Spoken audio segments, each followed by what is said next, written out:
तो राजस्थान में ये चौथी घटना है, लेकिन सवाल ये खड़े होता है कि आखिरकार कौन वो लोग हैं जो राजस्थान को अस्थिर करने की कोशिश कर रहे हैं। भीलवाड़ा में क्या कुछ हुआ है, आपको ग्राफिक्स के जरिए बताते हैं कि आखिरकार आस्था पर चोट क्यों की जा रही है।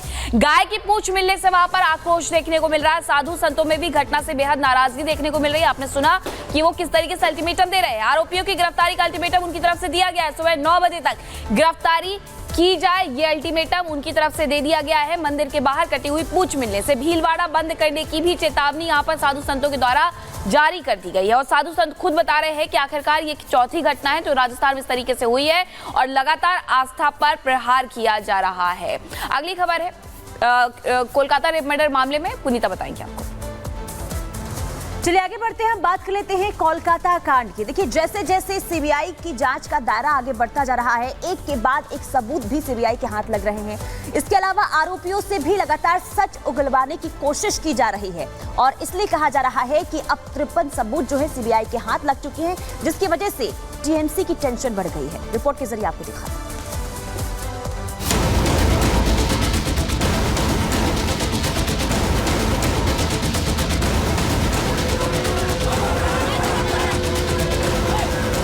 एक अरेस्ट वो भी कलकत्ता पुलिस ने किया है। सीबीआई क्या कर रहा है? क्या सीज किया सर? सीज किया। चलिए बता दीजिएगा सर। बहुत कुछ है बस। हर राज्य सरकार से कहूंगा कि महिलाओं के खिलाफ अपराध अक्षम्य पाप है, उसको किसी भी रूप में मदद करने वाले बचने नहीं चाहिए। महिलाओं से अपराध को लेकर मोदी बहुत गुस्से में है और ऐलान कर दिया है कि बेटियों से हैवानियत करने वाले दरिंदे किसी कीमत पर बख्शे नहीं जाएंगे। इधर मोदी ने ऐलान किया और उधर कोलकाता में सीबीआई ताबड़तोड़ एक्शन में जुट गई। डॉक्टर से रेप और मर्डर के मामले में जांच एजेंसी ने एक दिन में 15 ठिकानों पर छापेमारी की।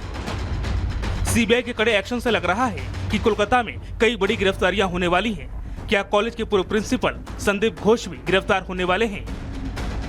संदीप के करीबी कई डॉक्टर और प्रोफेसर भी सीबीआई के रडार पर हैं।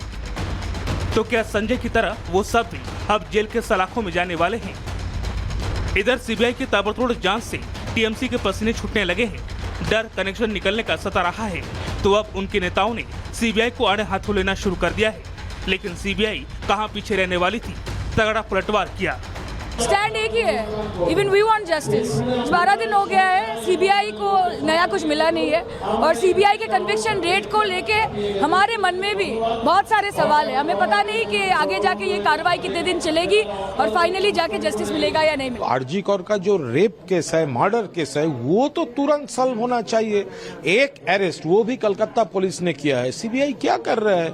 जितना डिले हो रहा है, इतना फेक न्यूज, ये जो बहुत गॉसिप्स चल रहा है, पॉलिटिक्स चल रहा है, ये स्टॉप करने के लिए ये तो सॉल्व होना चाहिए। पहले तो वो मैटर सॉल्व होना चाहिए। प्रेस नोट मिलेगा आप लोगों को। क्या सीज किया सर? सीज किया।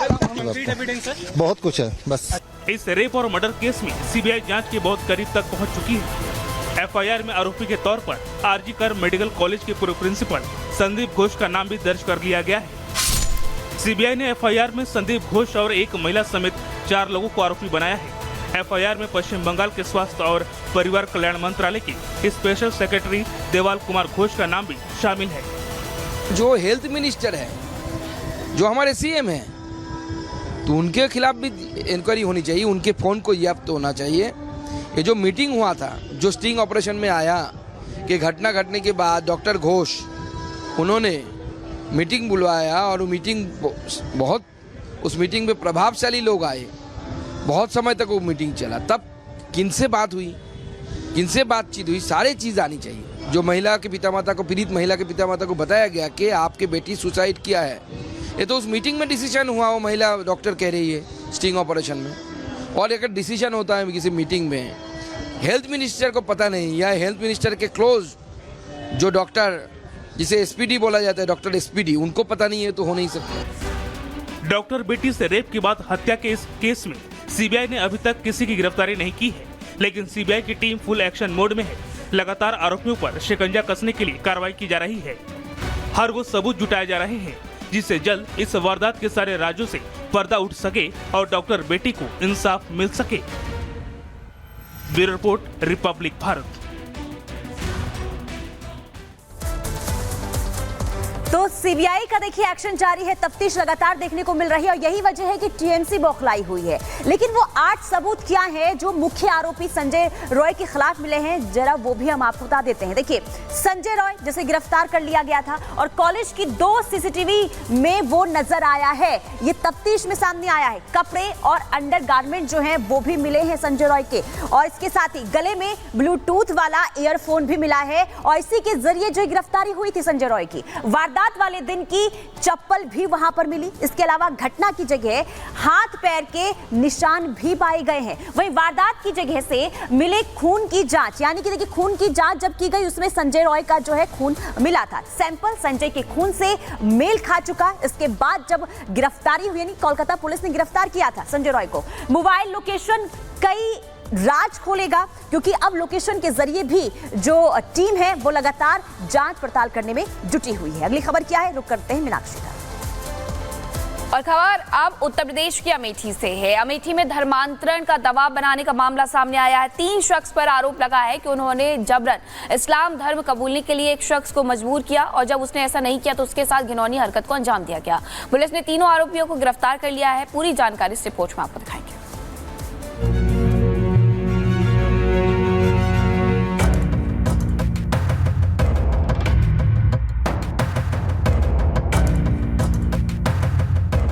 अब मैं जानता हूं कि आप इस मामले को उठवाना नहीं चाहते हो, आप डिस्ट्रैक्ट कराना चाहते हो। कठोरतम कार्रवाई करेगी और ऐसी कार्रवाई करेगी कि जो इस प्रकार के तत्व हैं उन तत्वों को एक मजबूत संदेश जा सके। इन चेहरों को देखिए,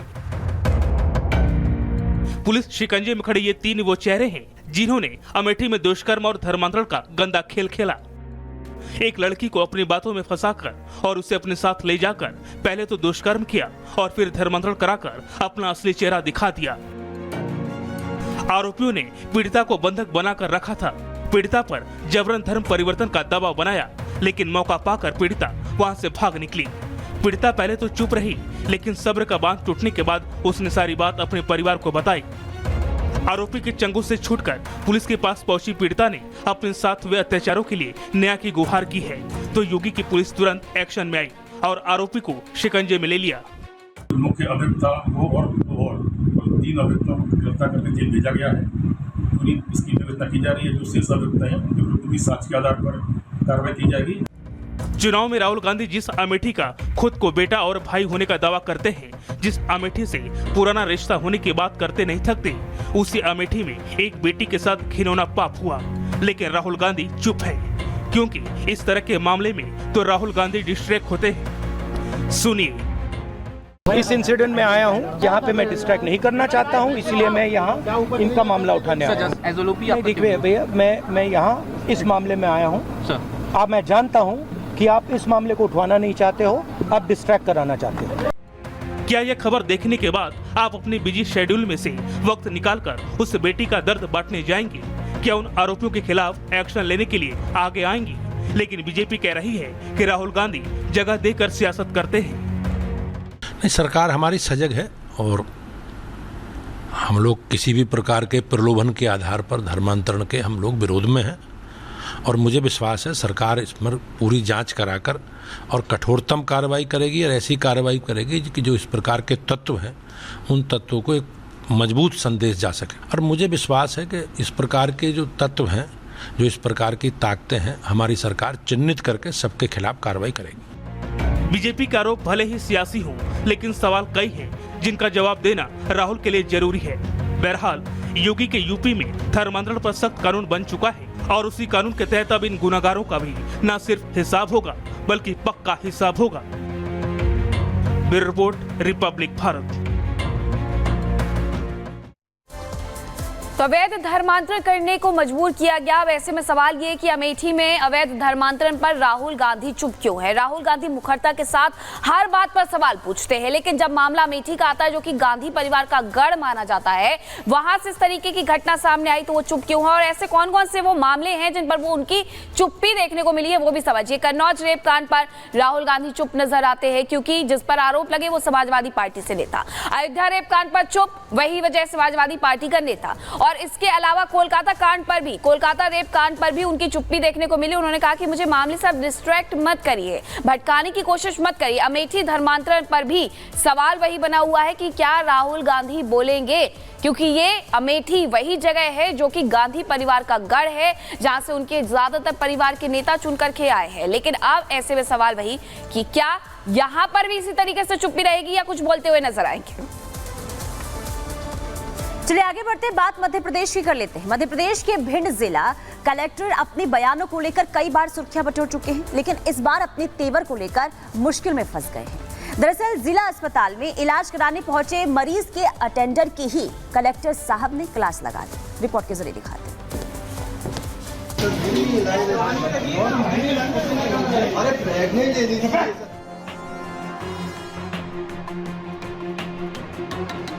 आप क्या बात कर रहे हैं?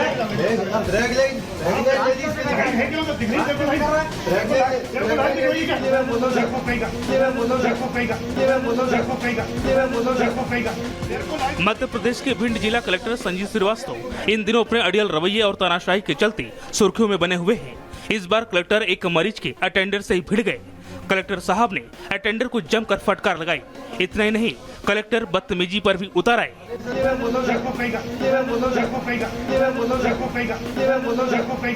दरअसल कलेक्टर साहब जिला अस्पताल में अचानक दौरे पर पहुंच गए।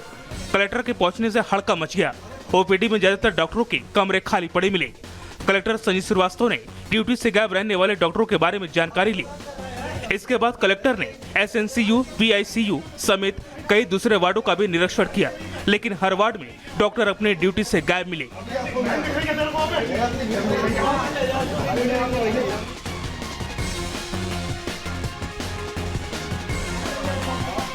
जिला अस्पताल में डॉक्टर अपनी ड्यूटी से गायब मिले।